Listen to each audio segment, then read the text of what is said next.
our minds have been manipulated, have been confused, and given this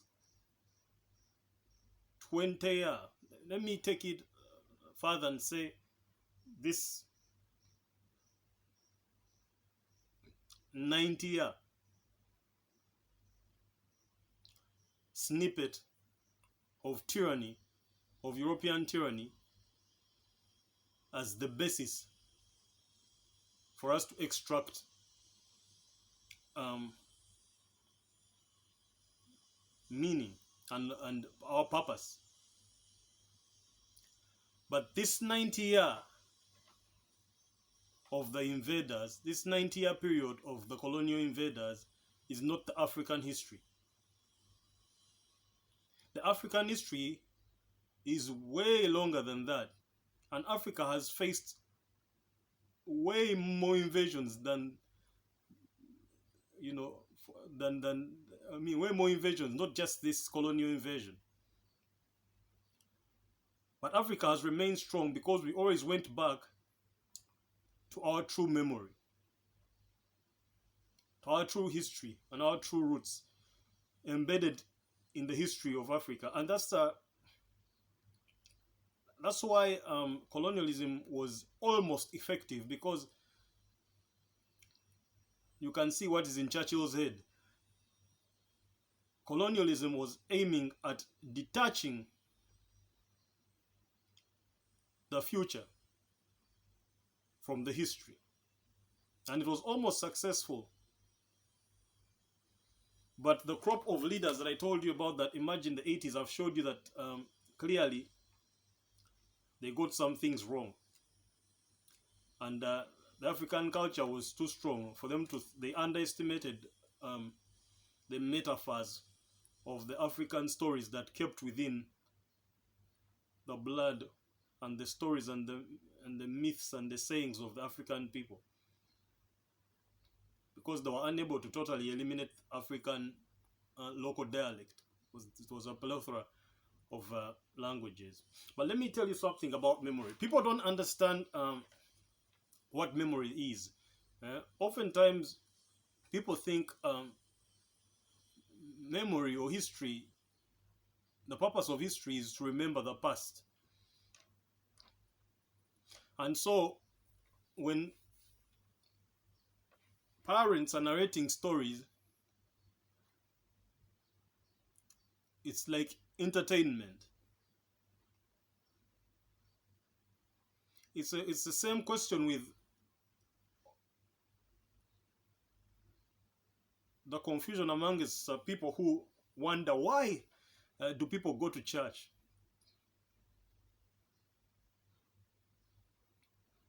The reason people go to church is the same people. I mean, it's the same reason people watch movies. Because we understand life in more ways than we can articulate by word of mouth. That's why you see, you watch a cartoon and you understand it. This is the same impact of the African myths and the African stories that today have been denied the youth. And that's why Africans don't even understand that Christianity was extracted directly from the old, strong African mythos. And the ethics promoted are also very strongly entrenched in the African ethos.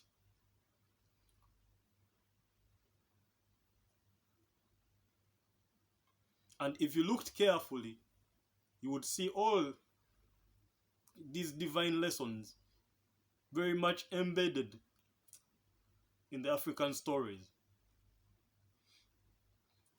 And this takes me back to the purpose of memory. Memory is important to help us extract from the past, lessons to structure the future.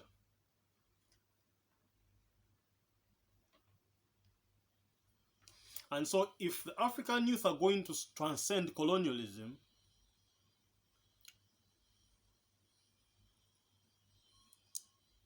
we have to limit what we draw from the 90 years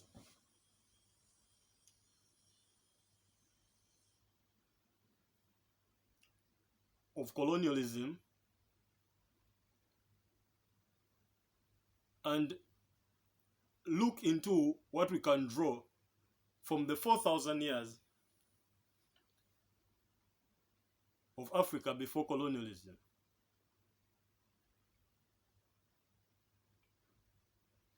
There is power in antiquity, mostly antiquity, like an African antiquity. Because from African antiquity comes the pyramids that up to today our technology has never figured out. That makes people believe there were aliens on Earth that ruled the Earth and built the pyramids, and it wasn't even humans, but that was Africa.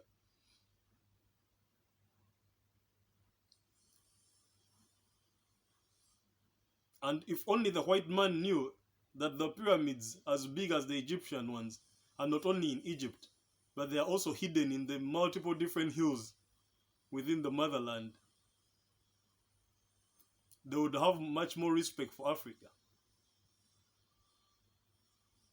Because when they see the Egyptian pyramids and they see the small pyramids in Kama by the Sudan, they think that's all that Africa had. They don't know that some of the hills they call hills, small hills within Africa, are actually much more older pyramids of these same civilizations.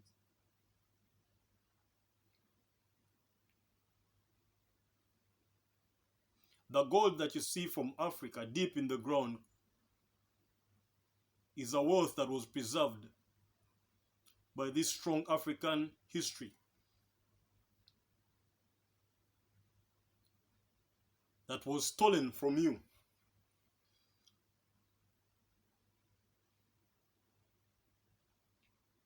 And so they created a new culture for you that imitates the old culture,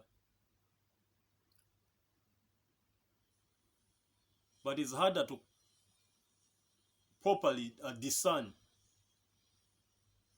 And to discern it, you needed some kind of knowledge that again also wasn't clearly passed on. Unless again you're careful to learn how to discern these lessons from these memories. Because you know the truth is the truth, and it's a universal truth, and it can't be hidden. And if you know the truth, you can tell a lie. So that's what memory is.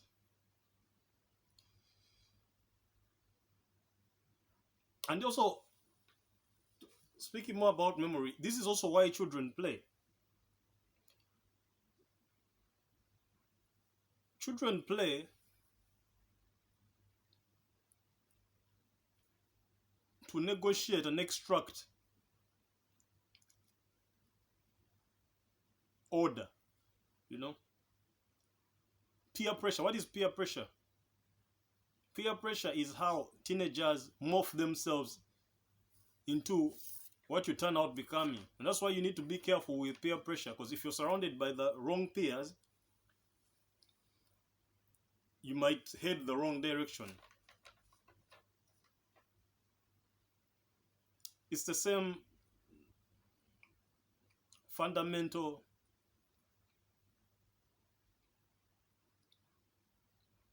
truth.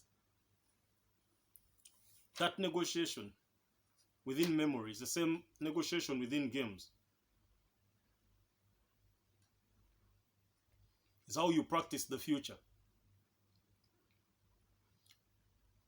and act it out eventually. And it's a continuous game of living.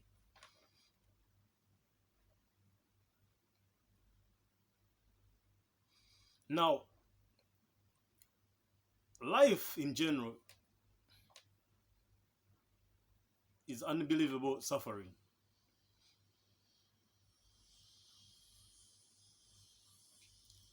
Unbelievable, unbearable suffering.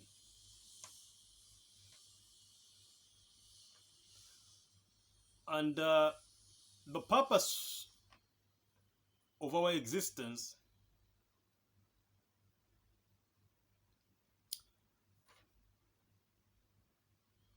the nobility of purpose in our existence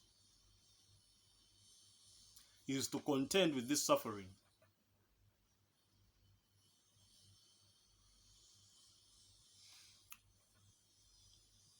A culture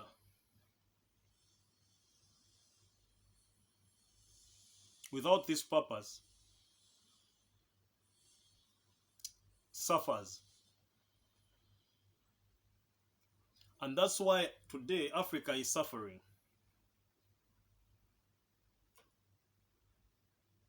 Now, what is a noble purpose? A noble purpose is the discipline and responsibility to minimize undue suffering as much as possible. So I told you that we are very far from what we can be. What does that mean?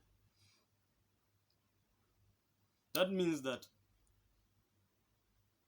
we have an opportunity to take up as much work as possible as the African youth, to carry the heaviest load,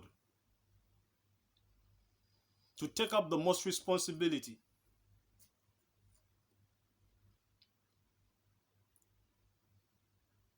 and have the biggest impact in Africa. Because we are only here for 100 years. It's a blip of time. The forefathers were here and they will always be remembered as the ones that got independence. Those are big shoes to fill, and it's upon us to be the generation that is remembered for bringing freedom. Now, I'm going to define what freedom is. But what does this mean?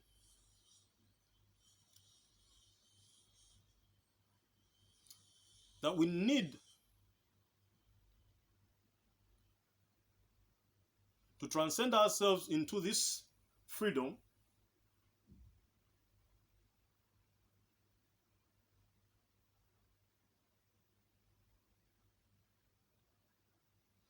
and to reduce the unbearable suffering through the noble purpose, which is discipline and responsibility. And personally, I believe that the noblest of all and the heaviest load we can take up as African youth is the unification of Africa.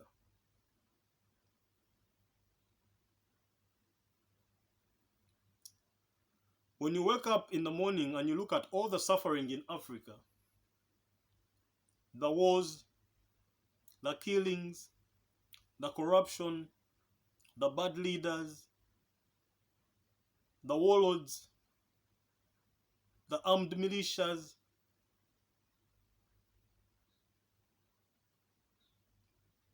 all the turmoil in Africa is manifest to show us where we've fallen short. Now, I've told you it's useless for us to blame bad leaders because these people, I've told you, are from a dead crop. a crop that had no history. They had no lessons to learn from because they were orphans.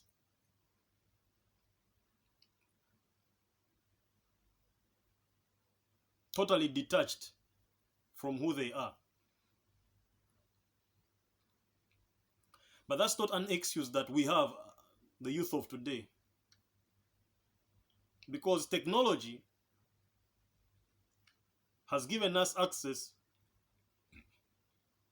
to the stolen history of Africa.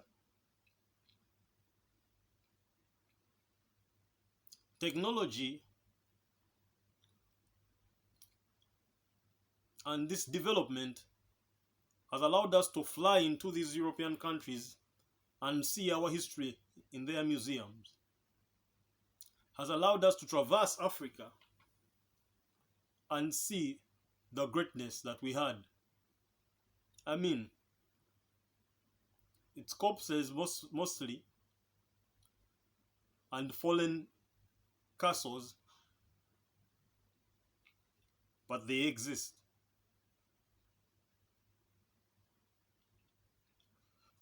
It's by traveling abroad we've had access to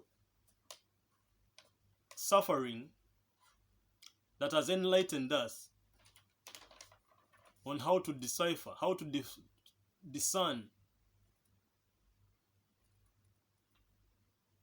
the metaphors and the meta stories embedded in Western civilization, and to trace their origins from when the Western civilization started with the Roman invasion of Greece, which had invaded Africa. So you can see very much why even people that were stolen from Africa, the slaves, more than 500 years ago, still very, very well know the greatness of Al-Kebulan. And deep in their blood, you hear in their civil rights movements how they claim that the black man gave birth to the Western civilization. It's true. And those who know, know. Of course, very many generations of the Westerners and the Easterners know because they are close to Africa. It's obvious, but some Westerners are in denial of this. Have also been denied this history because they've also been given the history of Rome, and they don't think deeper beyond Rome to know how Rome came to be the empire that it was. So they begin everything from, Rome. The Bible, the journey of the Bible with Moses starts in Africa. Adam and Eve and the oldest bones are in Africa. So that's why I encourage Africans to be Christians, or at least to read the Bible. Read the Quran too.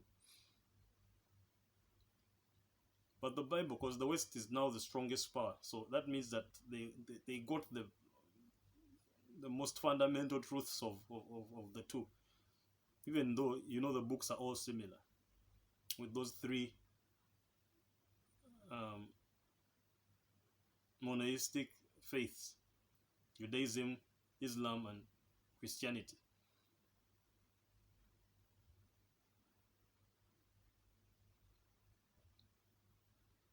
So, for Africa to transcend itself into freedom, we also have to understand what freedom is. Because I started by telling you that the forefathers brought us independence, it's upon us to bring us freedom. And freedom will come through unity and will come through us being able to extract from our history that order, that noble purpose, which is discipline and responsibility, that will eventually reduce the undue suffering that we see in Africa. But now, what is freedom? People think that freedom is the ability to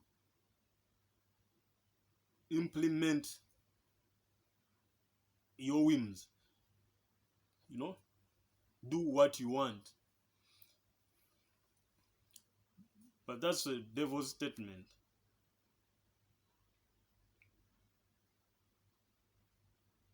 Because if I've told you that life is unbearable suffering, that life, in its depth, in its core, is suffering, and freedom is the antidote to that, then how can freedom be doing what you want? I think it's obvious that that mentality is pathetic. It is shallow.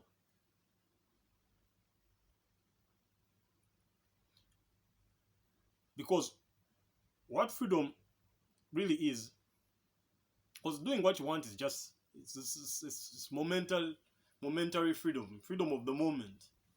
But what true, sustainable, transcendent freedom is freedom to choose the right responsibility. That's deep. I just told you that you need to take on the heaviest load. And that's how you ameliorate undue suffering. Move Africa from hell.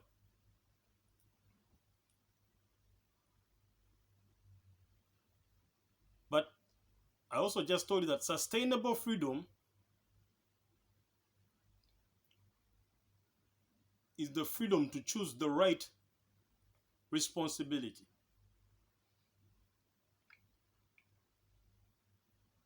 Now, the first freedom, the momentary freedom, is freedom from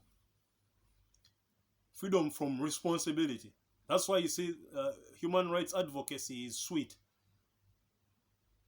Let us be what we want to be. And that's what's preached to the irresponsible society. And that's why subsistence, which is a core African virtue, is demonized and replaced by a lot of advocacy for urbanization. Because when you're in the city, you don't have to strive to get your own land. Government provides land and a house already built. You don't have to build your house. You don't have to farm your own food. Government will provide food. You don't have to think. Google will do the thinking. So literally, you become that kind of human being. And manipulation is easy because once they take your privacy and your data, they now even they take your perception and they start giving you narratives to follow. And so now you become totally useless. I told you that in the previous video about how you become useless.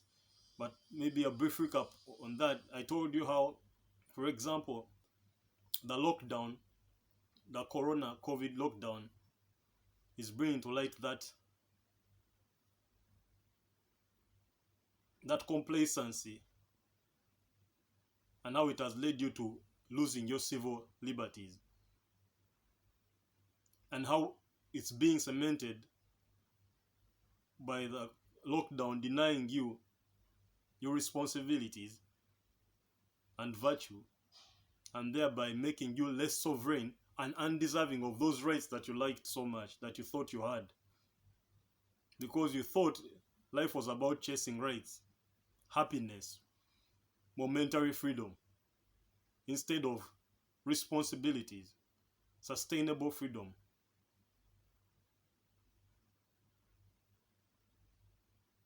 It's very important that as African youth, you stay with me and understand these fundamental concepts and principles of life. Because I want us to move together, to negotiate our way together, you know. And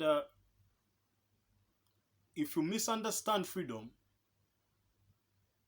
then freedom can be your biggest enemy.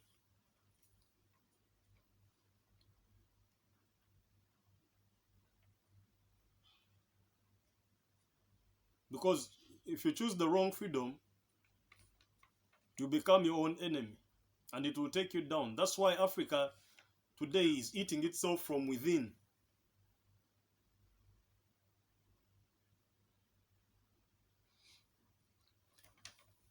I'll give you an example about this.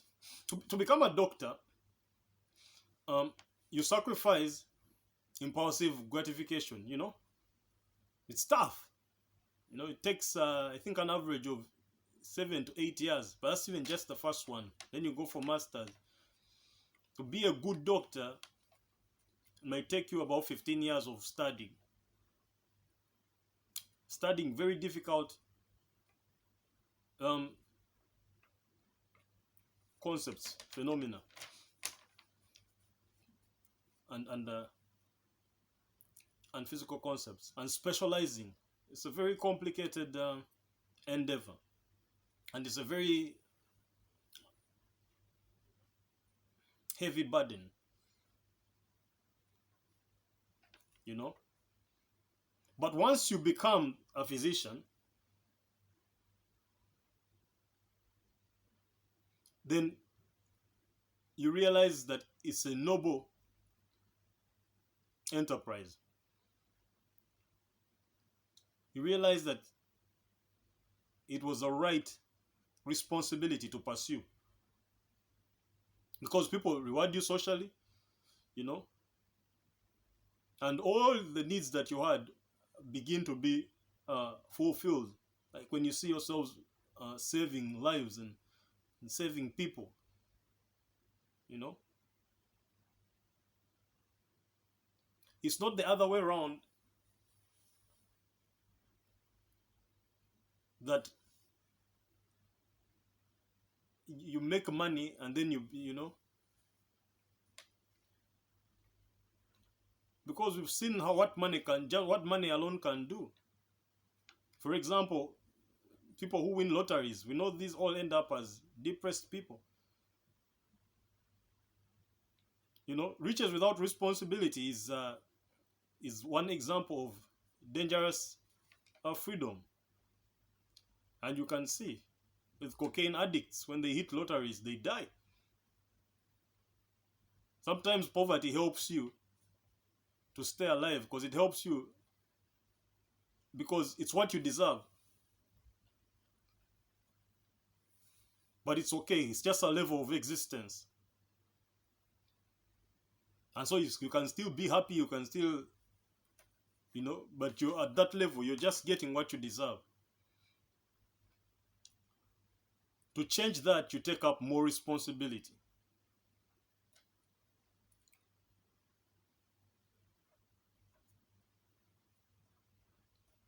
And it's very important that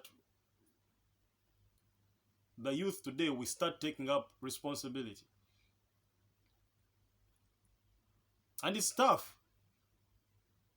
because there are so many chains, there are so many dragons. But these are young dragons.